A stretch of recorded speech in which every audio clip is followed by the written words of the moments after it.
I'm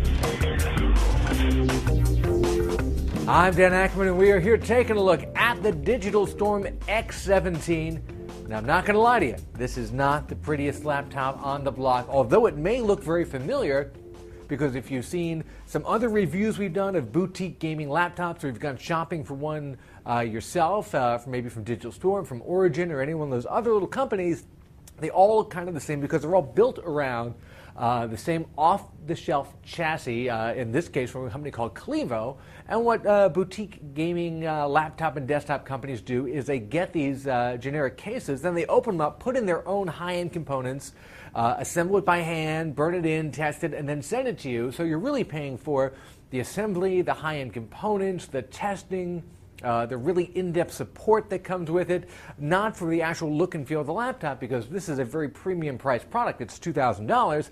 Doesn't really look and feel like a $2,000 laptop. All the value is really on the inside rather than the outside.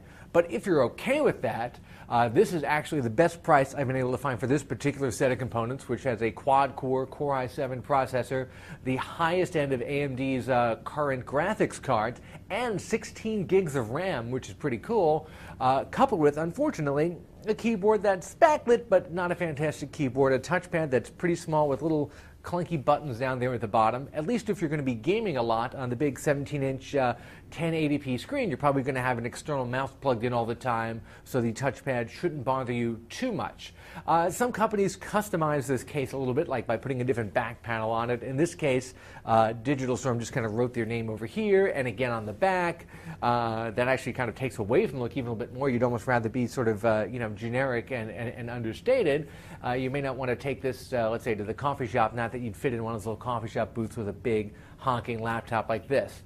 So unlike some other gaming big systems, like let's say the Razer Blade that are very slim, or an HP Envy that can also be reasonably slim, this is big, it's thick, it's chunky, it's heavy. However, the performance is fantastic, and even though it's still expensive at $2,000, it's a couple $100 less than you'd be able to put the same system together from other boutique PC vendors. I'm Dan Ackerman, and that is the Digital Storm X17.